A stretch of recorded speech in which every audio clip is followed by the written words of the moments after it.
Hello everyone. We're going to travel the seven seas tonight. In this video, I will tell you about the history of piracy on the seas.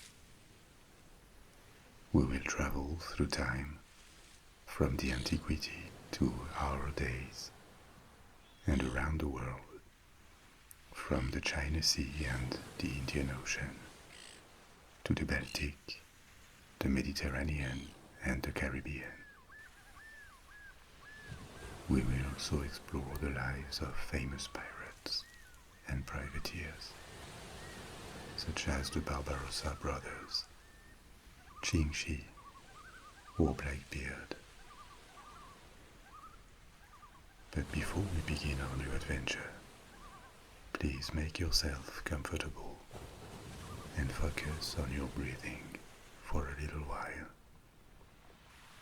The sweet sound of waves around our ship will soon recede and disappear. But after we finish our story, it will be back, and you will be able to let it lull you to sleep. As always, you won't need to watch everything to follow the story, so feel free to close your eyes and let yourself go whenever you feel like it. There are timestamps in the first comment in case you wish to directly go to a particular section of the story or resume it later. And if you wish to have this video available offline or the audio in higher quality, you can download them from my Patreon page. The link is in the description. Now get ready for this long journey. Before we reach the Barbary coast, China, or the Caribbean, we're going to start with an overview of piracy in the Antiquity and the Middle Ages. The very first records we have of piracy acts date back from the 14th century BC, that is to say more than 3,000 years ago. It doesn't mean pirates did not exist before. It seems reasonable to assume that they did, and that they appeared as soon as maritime trade routes and a concentration of wealth in ports appeared. But this is the oldest record we have. In the 14th century BC, ancient Egypt and other regions of the eastern Mediterranean were raided by the Sea Peoples. The Sea Peoples would have been a sort of confederation of tribes, seafaring tribes. And the origin of these Sea Peoples remains very mysterious. They could have come from modern Turkey, from Greece, or maybe other parts of southern Europe. We ignore why they suddenly appeared in the east of the Mediterranean, but there are records of their attacks on ships or coasts in Egyptian temples from this period. The eastern Mediterranean was rather populated from the early Antiquity, and its geography favored piracy. There are many islands, like Cyprus, Crete, and many more around the Aegean Sea, many ports, and piracy always appears in places with narrow channels, where shipping tends to concentrate into predictable routes.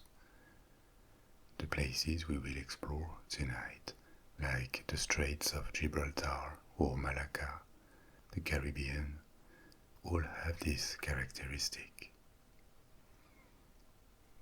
In this same region, the Eastern Mediterranean, during the first millennium BC, there were no dominating states, and instead there was a collection of peoples that fought for trade and occasionally became pirates themselves.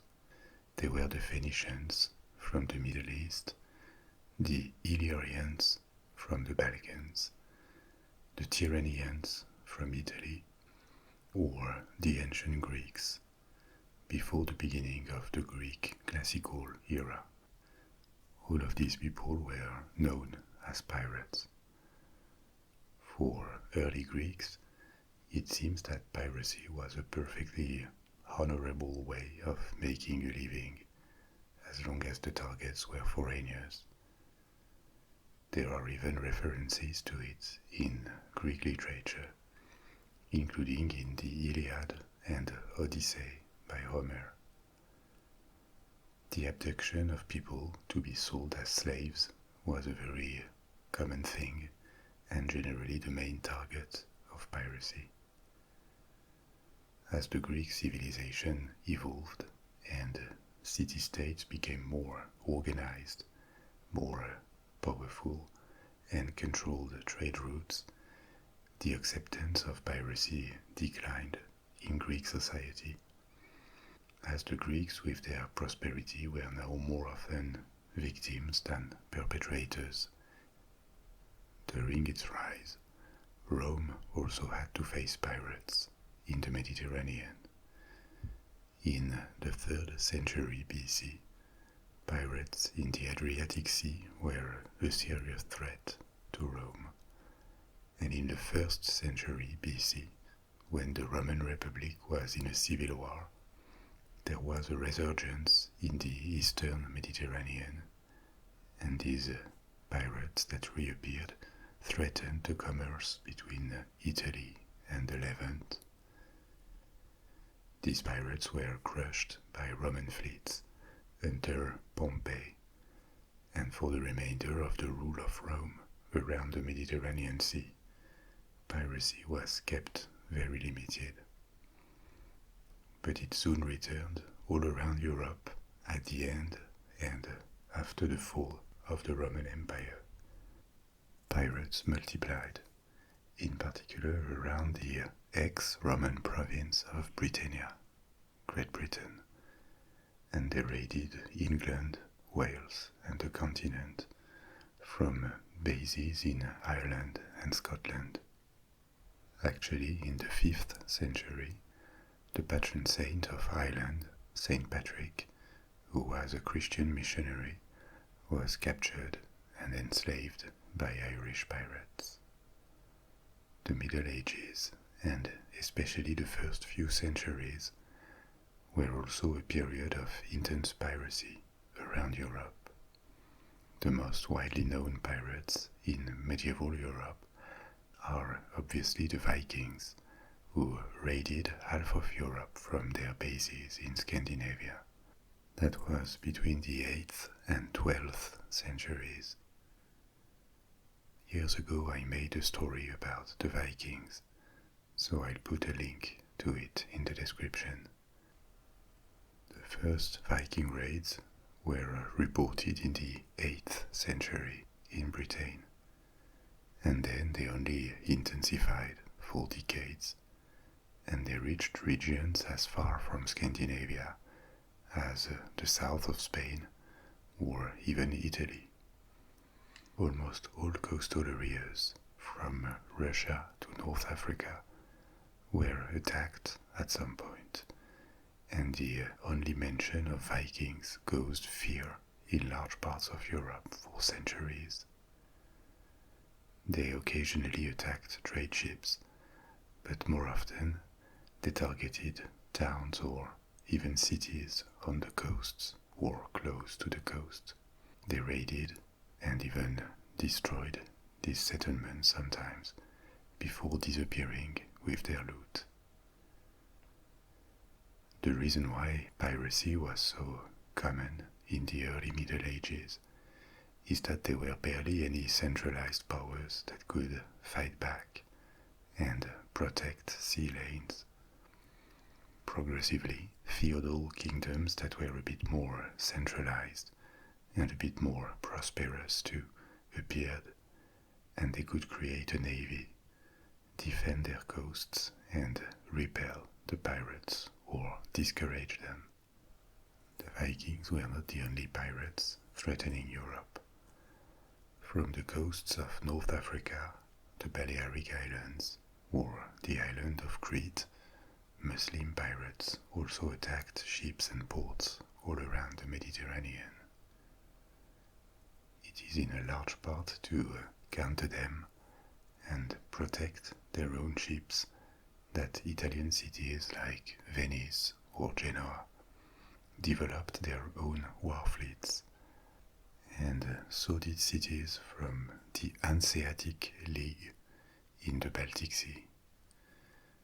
The Hanseatic League was a confederation of towns and guilds that started in the north of Germany.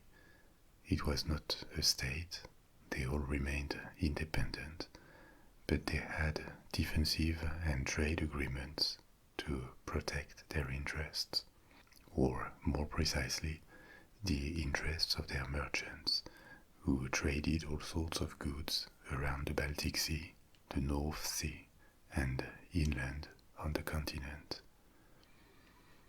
The League grew and grew until the 15th century, and it expanded to Poland, the Baltic states, Russia, the Netherlands, and so did the volume of goods they exchanged. All these trade ships in the north of Europe attracted pirates who had many places to hide around the Baltic.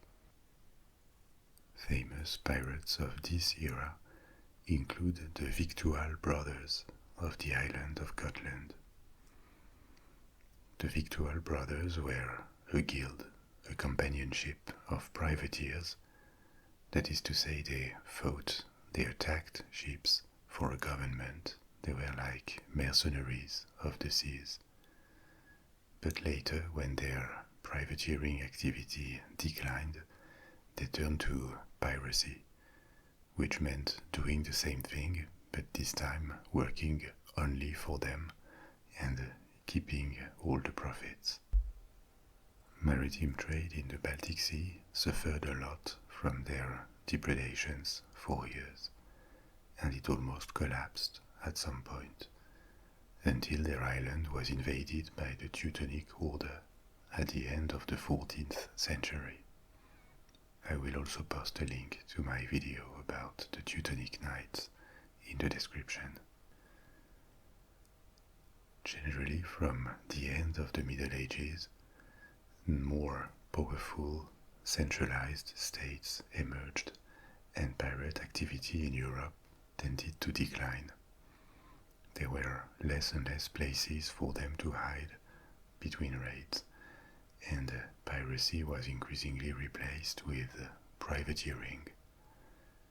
Pirates turned into mercenaries who were tolerated in a kingdom because they participated in its war effort against others.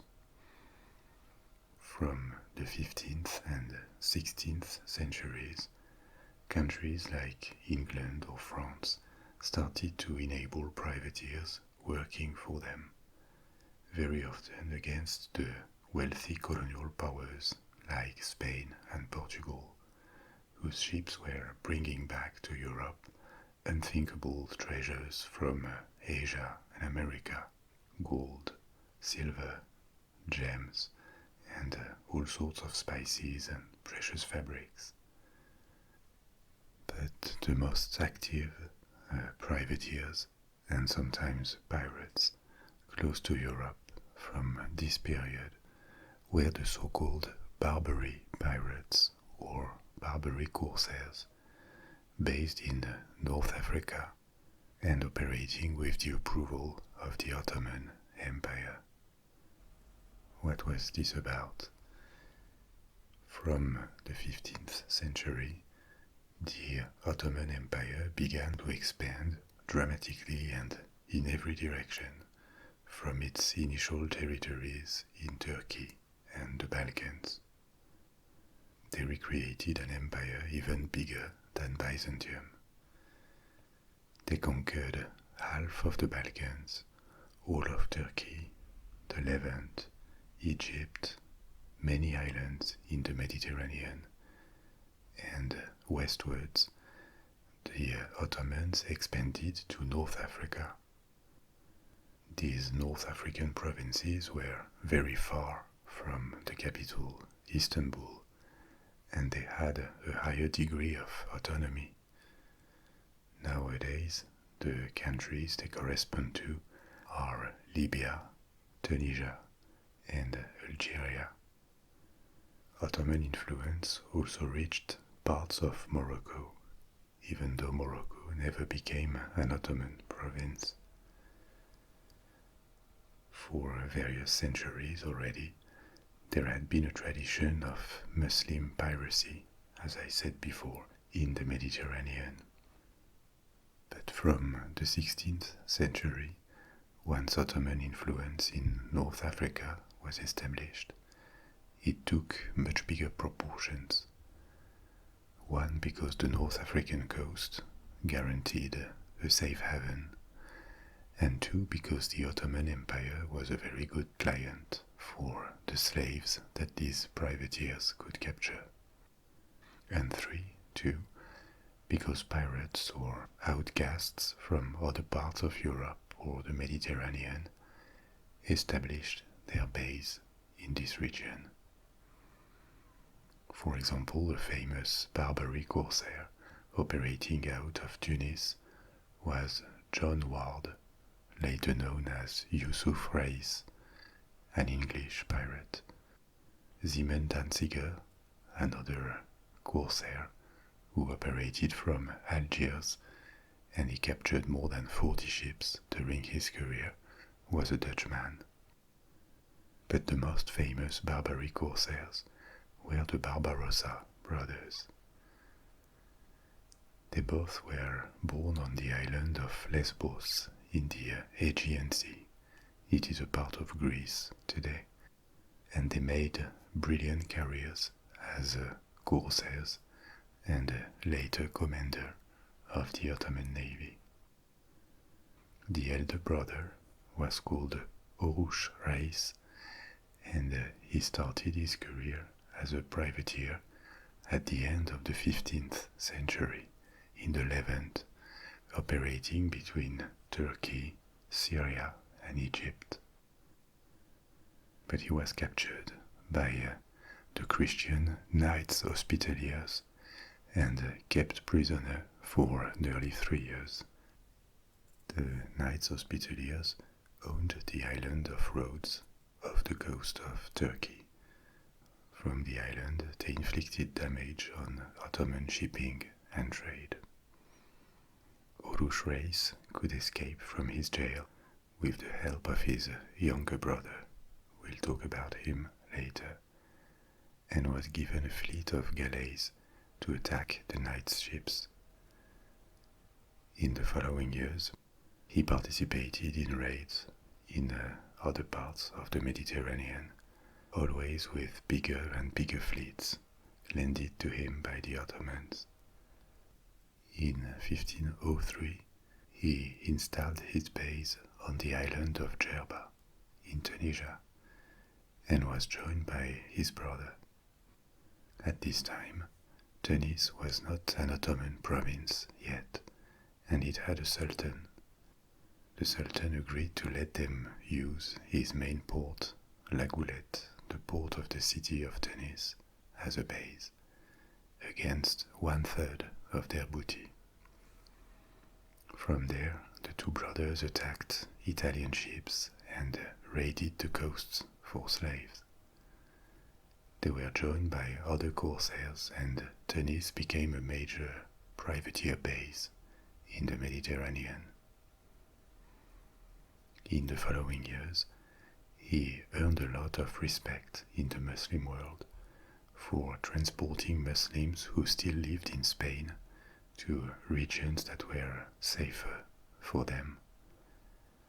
You know that in the 15th century, the kings of Spain finished the reconquest of the Iberian Peninsula, destroying the Muslim Sultanate that had flourished in the south of Spain during the Middle Ages. This reconquest finished at the same time as Christopher Columbus discovered the way to America for the Spanish crown, paving the way to Spanish expansion overseas. But the reconquest was not just territorial, it was also religious. After it was finished, religious minorities like Jews and Muslims were required to convert to Christianism. Some accepted, some pretended to accept, others emigrated. But years after the end of the Reconquest, there were still many Muslim communities in Spain that did not accept to abandon their faith. Oruç Reis transported thousands of them to North Africa on his ships. In 1516, the two brothers, acting together, took control of Algiers and now constantly fought against Spain, which was becoming the dominant power in the west of the Mediterranean. Oruç Reis had proclaimed himself the new Sultan of Algiers, and he decided to join the Ottoman Empire for protection, because it was Spain's main rival and his homeland too.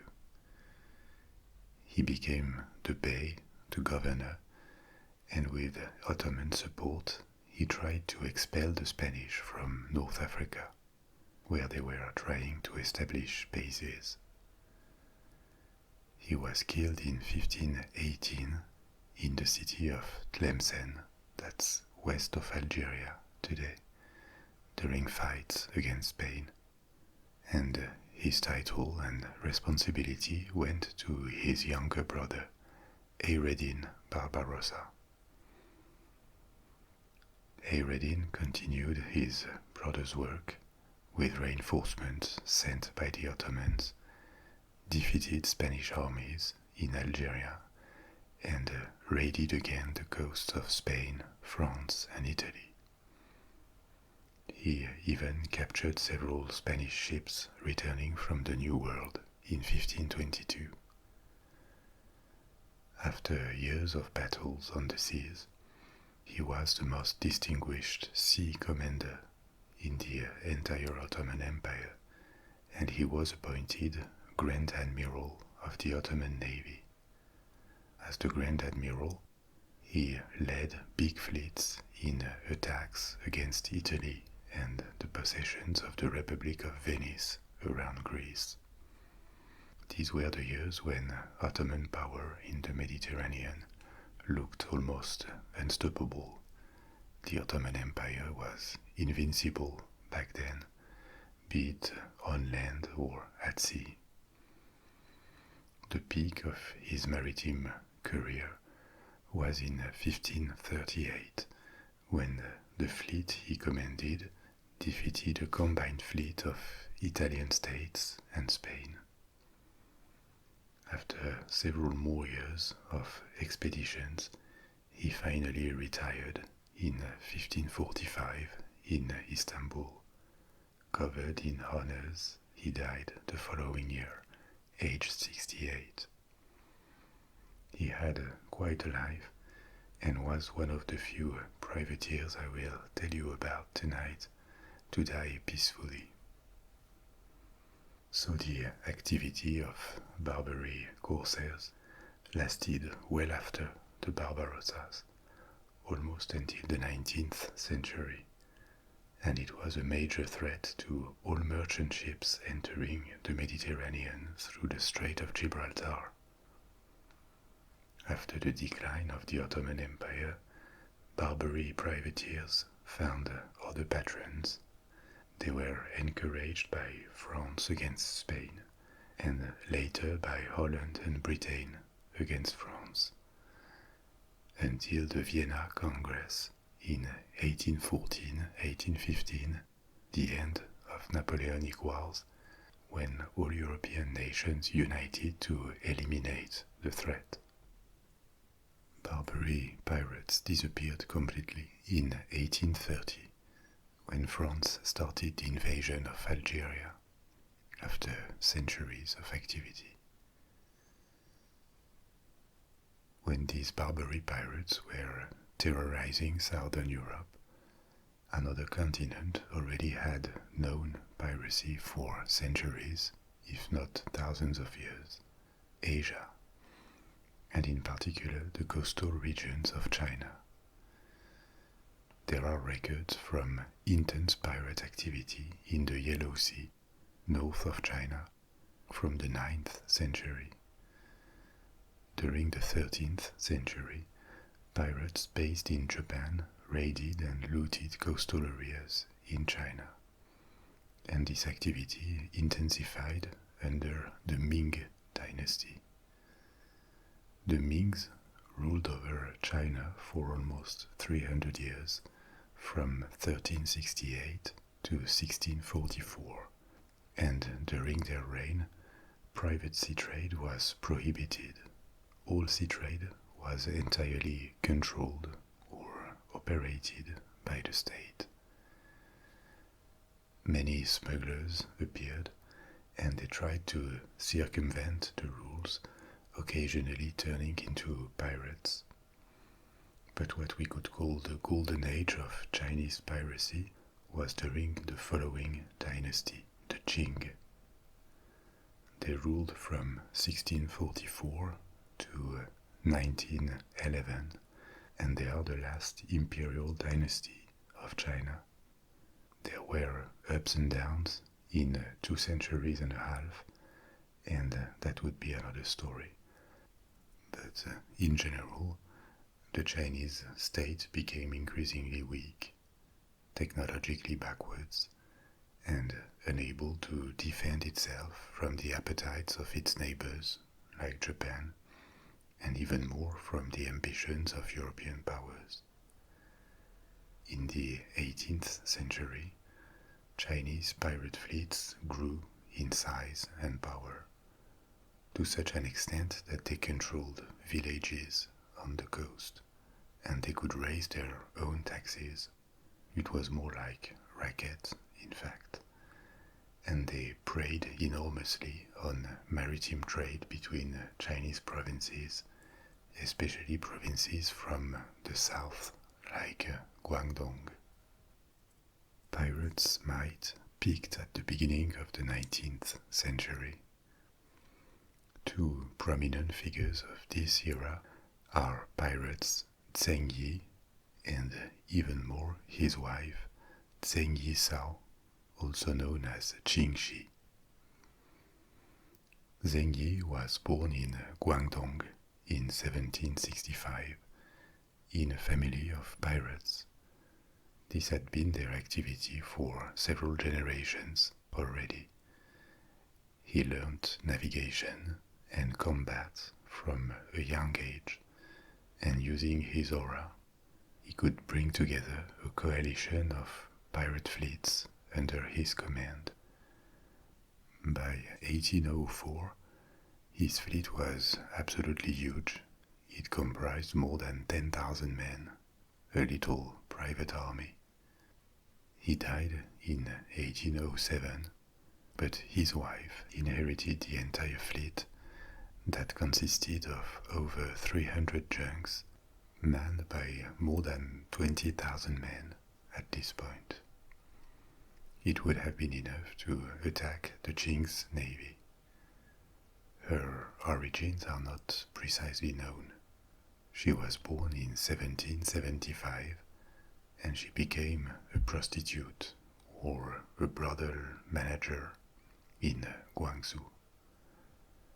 She worked, or owned maybe, a floating brothel, and the reasons for her marriage with Zheng are unclear. Either he fell in love, or it was a business move because she could collect a lot of information that could be useful to pirates. When her husband died prematurely, he was just 39, she immediately moved to secure his leadership position by cultivating personal relationships with several rivals and securing the support of the members of her husband's family. To consolidate her fleet, she issued her own code of laws that all pirates on the fleet had to observe, and she imposed her rule on the coast of China from Macao to Canton. Villages on the coast were in fact controlled and taxed by her organization, and she attacked towns and seized ships from the government or other pirates that navigated in what she considered her waters.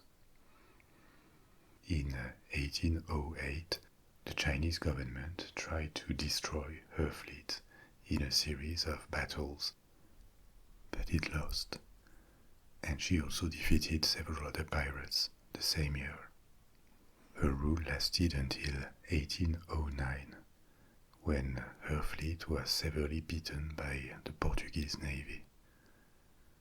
The problem was that Chinese junks at this point were no match for European warships, and she had to accept in 1810 an amnesty offer from the Ching government. She was allowed to keep her loot and could establish herself as a businesswoman. She opened a gambling house that she later moved to Macao, a brothel, and she got involved in the salt trade. She died decades later in her bed peacefully in 1844. But after Ching Shih, Chinese pirates started to decline, and this accelerated in the 19th century as foreign powers like Britain and the United States campaigned against them because they also affected their trade. These fleets of pirate junks ceased to exist by the 1870s. About at the same time, another form of piracy disappeared in Southeast Asia, what corresponds today to Indonesia, Malaysia, and the Philippines. In these regions, too, the existence of pirates was ancient, and they had thrived long before the arrival of Europeans. Southeast Asia has thousands of islands, and trade routes had to go through narrow passages like the Strait of Malacca. Further west, in the Indian Ocean or the Persian Gulf, piracy was also progressively eradicated in the 19th century. But the one era and region of the world that shaped the most our imagery of pirates, at least in the West, is the Caribbean in the 16th, 17th, and 18th centuries. So what happened in the Caribbean for such an activity to flourish for so long? As mentioned before, the first Europeans to be present in the Caribbean at the end of the 15th century were the envoys of Spain after Columbus reached America in 1492. There are hundreds of islands in the Caribbean. Most of them are relatively small, others are bigger, like Cuba, Hispaniola, Jamaica, or Puerto Rico. The Spanish explored and named the majority of them, but they didn't really colonize and exploit, and they focused their colonization much more on the American mainland, starting with Mexico in the years 1520, and then South America, where they invaded the Inca Empire in the 1560s. These conquests at the time were much more profitable at this point than the foundation of colonies in the Caribbean islands.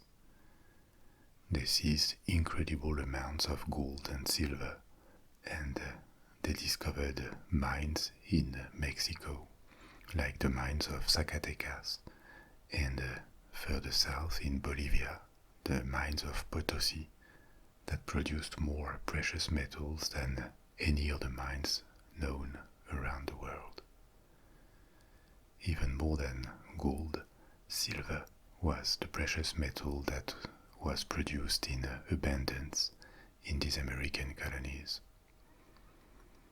Later, a colonial economy based on the production of crops, exotic goods like sugar, coffee, tobacco, cocoa, dyes, or cotton appeared, and plantations were created in the New World.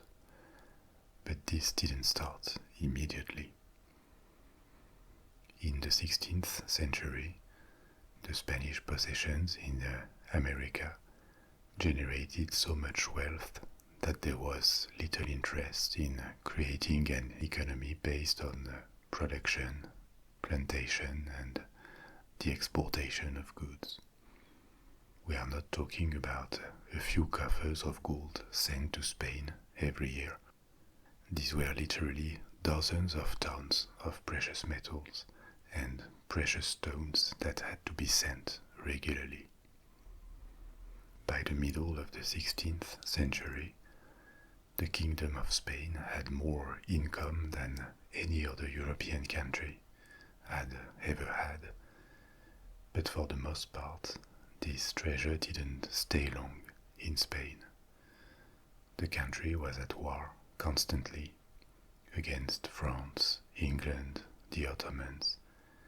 It had regions revolting like the Netherlands, so that all its resources, and even more, were spent on armies, ships, even food, because the country's population was decreasing due to emigration to the colonies, and arms were lacking in the countryside.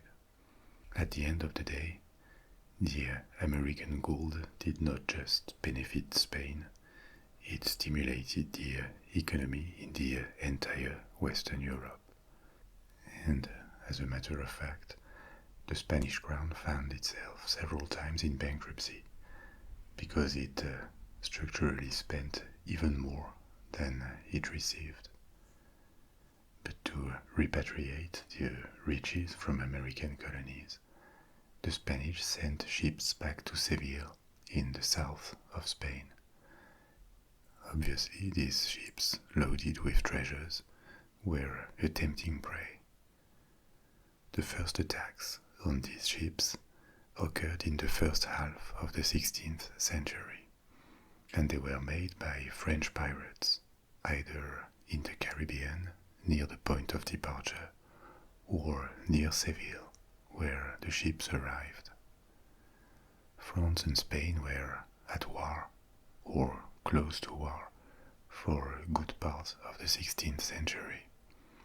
So quickly the French crown sanctioned these attacks and missioned privateers against Spanish ships. To counter the threat, the Spanish organized a system of convoy and created a treasure fleet. Once a year, and for more than 2 centuries, a fleet sailed annually from Seville to New Spain in America, generally to Panama or Veracruz in Mexico. The fleet brought passengers, troops, and manufactured goods from Europe. It loaded the product of taxes and huge quantities of silver before sailing back to Spain. This system was quite efficient, and the entire convoy was never attacked, because it would have required a war fleet that no pirates or privateers had available. But pirate ships sometimes followed the convoy, in the hope that a ship or two would lose the convoy from sight or would be separated from it by a storm. The treasure fleet didn't prevent piracy in the Caribbean or in the Atlantic Ocean, because at the same time, new countries started to be interested in colonization in America. There was France, England, and the Netherlands mainly. I told you earlier that the Caribbean islands had remained rather empty despite their discovery and claim by Spain. The Spanish created important colonial ports in Cuba and Hispaniola, but the rest was not occupied. At the same time, by the end of the 16th century, Europeans realized that the production of crops like sugar or tobacco could be as profitable, if not more, in the long run, than the mere extraction of gold and silver. It is during this period that a colonial economy centered around the Atlantic Ocean appeared. Plantations in America required a workforce, but there were not enough natives in the Caribbean, and they quickly disappeared due to diseases and slavery under the rule of European colonists. The new source of slave labor would be Africa, so ships would sail from Europe to Africa, buy or capture slaves there, deport them to the Caribbean, and return to Europe loaded with colonial goods that were in high demand. Along the 17th and 18th centuries, trade flows in the Atlantic Ocean exploded. Instead of having a few dozen ships making the trip, like in the years following the exploration by Columbus, there were now hundreds of them, generally carrying precious loads. At the beginning of the 17th century, Spain also became unable to prevent other European nations to set foot in the Caribbean and create their own colonies. Wars in Europe, and especially the 30 Years' War, was consuming all its resources. The colonial empire in America stagnated because it was overexploited, and this was the moment when successful colonies were founded by the English, like in Barbados or Jamaica, the French in the west of Hispaniola, it's Haiti nowadays, or Martinique, and the Dutch at Curaçao. All these nations were hostile or at war with Spain, and were happy to let privateers use their bases in the Caribbean to attack Spanish ships and coasts. Among these bases was an island claimed by France called Tortuga, off the coast of Haiti, that had been fortified. Tortuga served as a safe haven for smugglers, privateers, and also outright pirates who worked only for themselves. At some point, decades later, the island almost became an independent pirate republic. I'll come back to that later. So this is the background in the Caribbean at the beginning of the golden age of piracy, around the middle of the 17th century. The region is becoming wealthier and wealthier thanks to the success of colonial plantations. There is an intense flow of trade between the islands from Africa and towards Europe. Literally hundreds of ships, big and small, sail in the region. There are different powers with conflicting interests, hundreds of small and large islands where it is possible to hide. A very cosmopolitan population, people from all of Europe, Africans, new immigrants, and Creoles, people that were born from European immigrants in America. A lot of seamen experienced in navigation and often experienced in combat too, because they had fought in Europe before their arrival.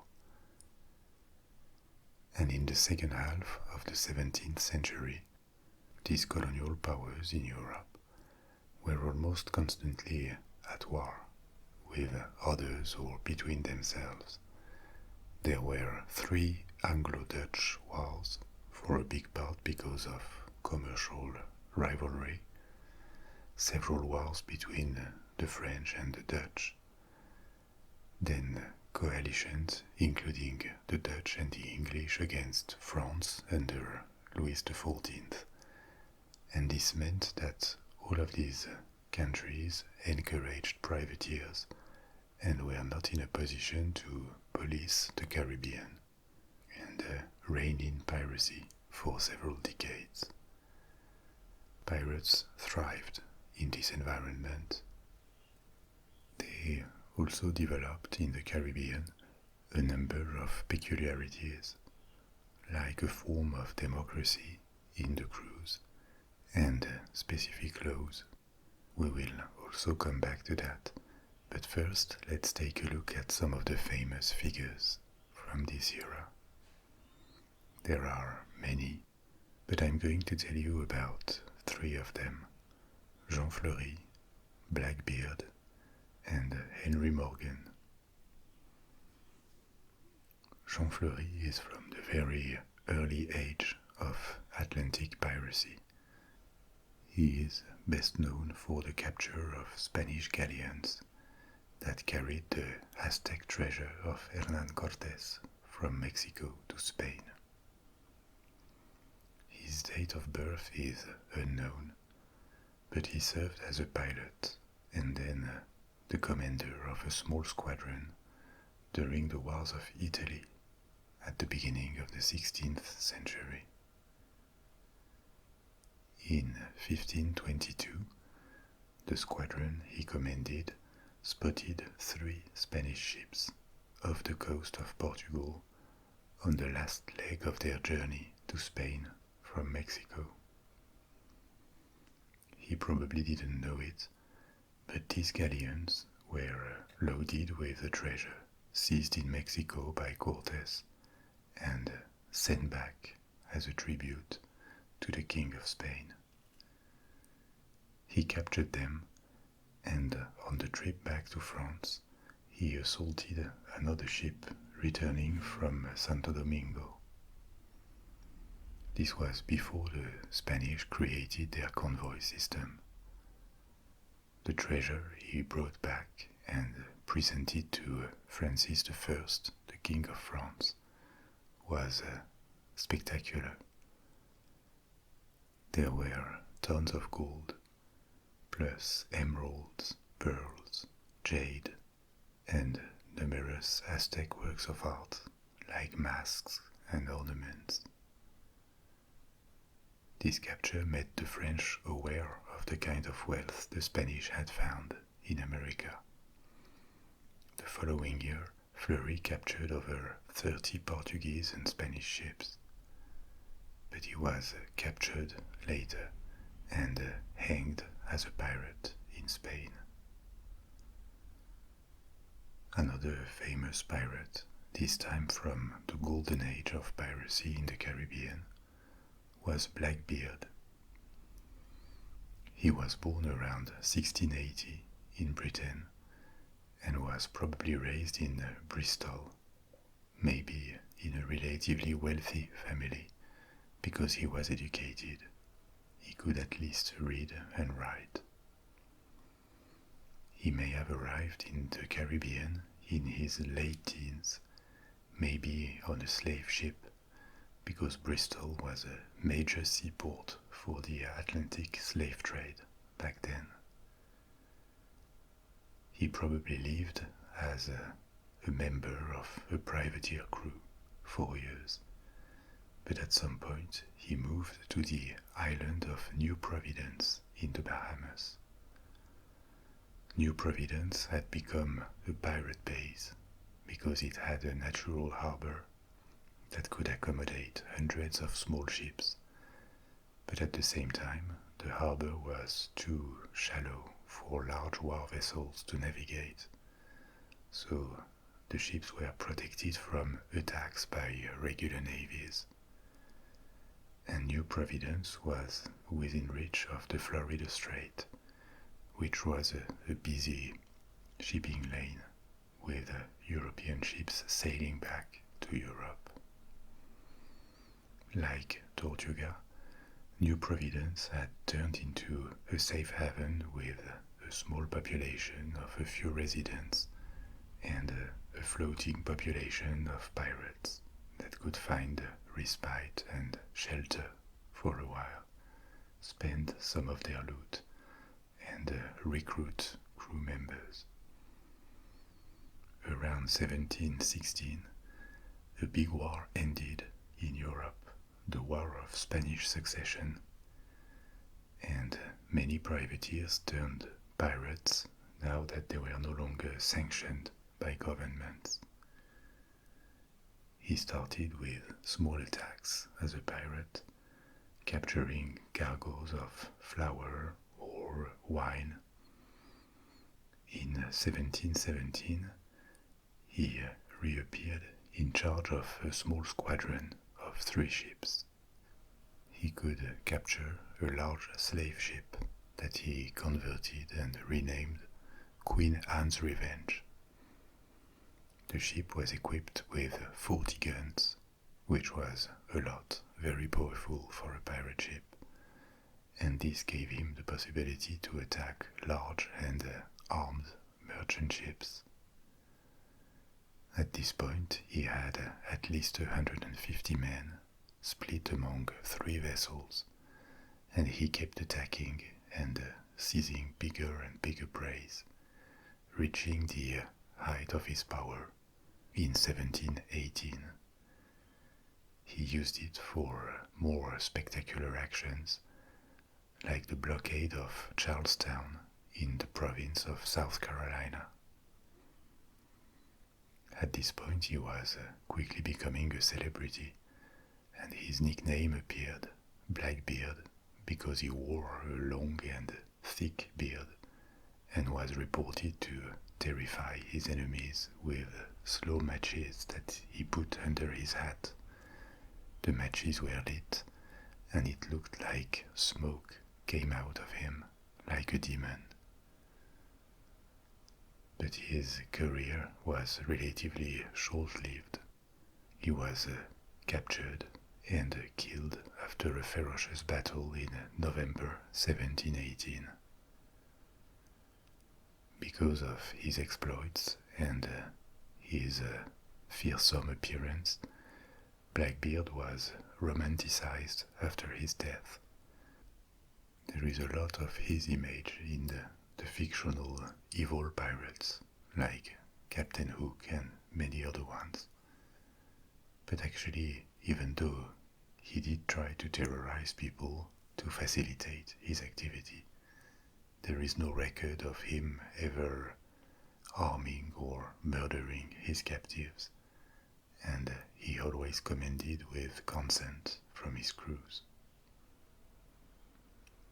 Another pirate, or more precisely a privateer, who caused much more destruction and for longer than Blackbeard, was Henry Morgan, 50 years before Blackbeard. Morgan was Welsh, and it is unknown how he made his way to the West Indies. What we know is that he befriended the British governor of Jamaica in the 1660s, and the governor gave him a license to attack Spanish vessels in 1667, when the relations between England and Spain deteriorated again.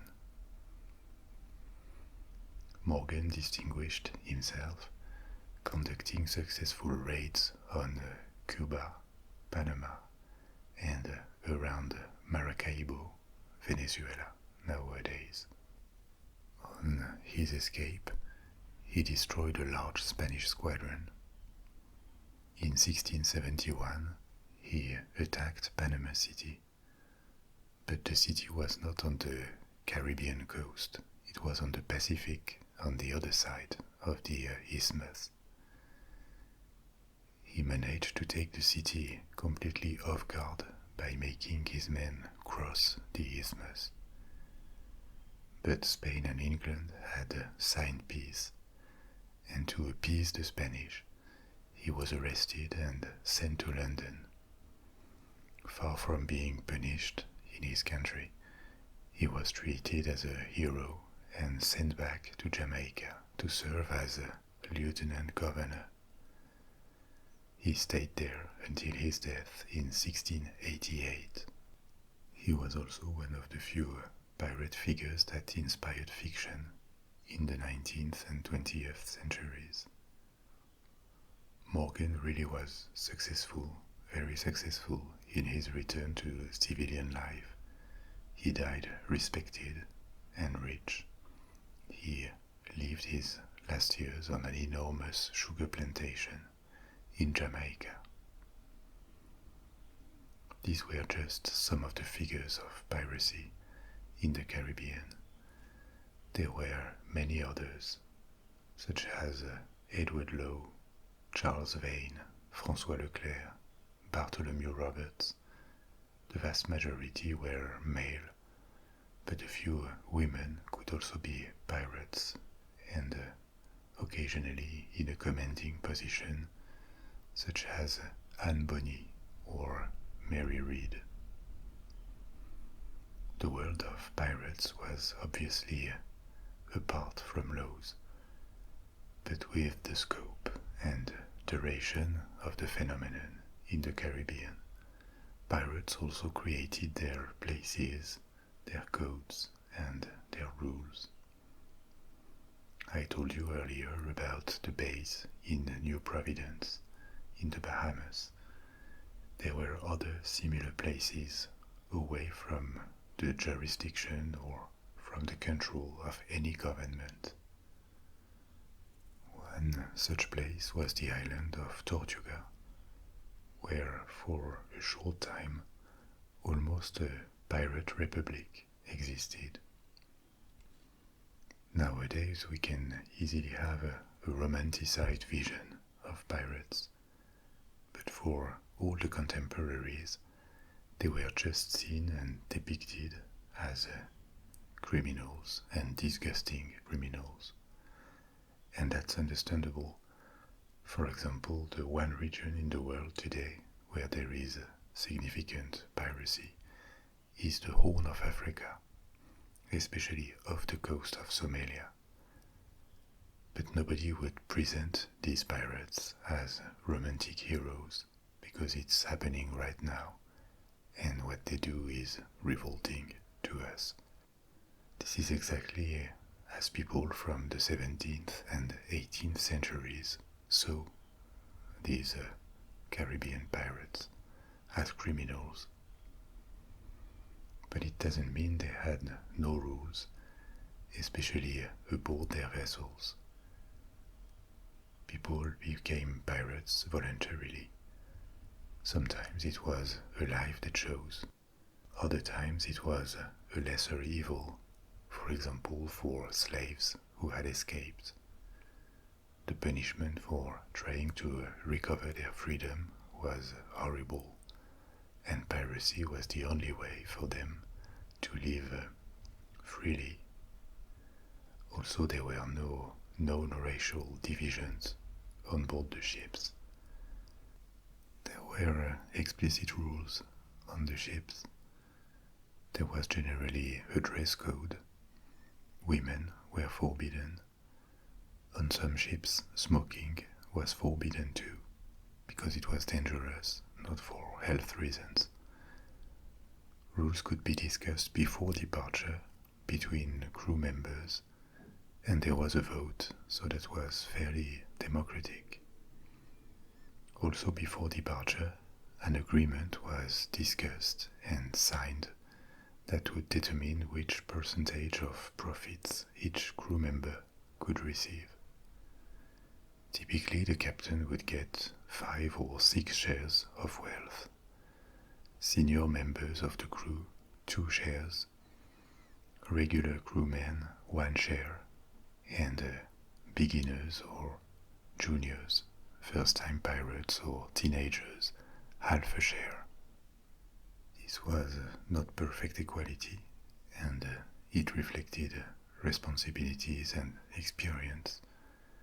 But still, the captain got only 10 times more than a kid and 5 times more than a crew member, which was much more egalitarian than the sharing of wealth and income in the societies they came from. Apart from a life of adventure and easy profit sometimes, the pirate society must have been very attractive for poor European immigrants or escaped slaves, and this explains why thousands and thousands of men chose this life over time. But like in other parts of the world, the particular situation that led to so much piracy in the Caribbean finally came to an end. After the reign of Louis XIV, Louis XIV, and his last big war, the War of Succession of Spain, the situation in Western Europe became much more peaceful and remained so for several decades until the 7 Years' War. European powers returned to developing their colonies in America, and they could now send much bigger fleets to secure the region, especially the British Royal Navy. They turned against pirates and progressively eliminated their bases and captured them. For a time, some of the pirate crews emigrated to the Indian Ocean around Madagascar, where they hoped to find new opportunities. This was another major shipping lane, because all sea trade between Asia and Europe had to pass by the Cape of Good Hope, the south of Africa, and they could intercept ships going to or returning to India, Indonesia, China, or Japan. This worked for a time, but by the end of the 18th century, this form of Western piracy had completely disappeared. With the ongoing growth of navies in the 19th century, the phenomenon of piracy around the world decreased even further everywhere. It never entirely disappeared, but since then it remains on a very small scale compared with what it used to be in our history. In recent years, there has been piracy, as I said before, off the coast of Somalia or the coast of Venezuela in the Caribbean for economic reasons. These are generally fishermen who turn to piracy out of desperation or because the failure of the state where they live opens an opportunity. Attacks were also reported in the Gulf of Guinea and the Strait of Malacca. These attacks are a serious concern for the safety of crews, even though they cannot disturb trade and the sovereignty of countries, as much as happened in the past centuries in the Mediterranean, the Sea of China, or the Caribbean. So we have reached the end of our presentation for tonight, but this is not the end of the video yet. I am now going to let you enjoy the sweet sound of the waves as you continue your sleep journey. Feel free to let yourself go, and I will talk to you soon for another adventure. I think next time it will be about the world of ants. Thank you very much for your attention, and speak to you soon. Au revoir.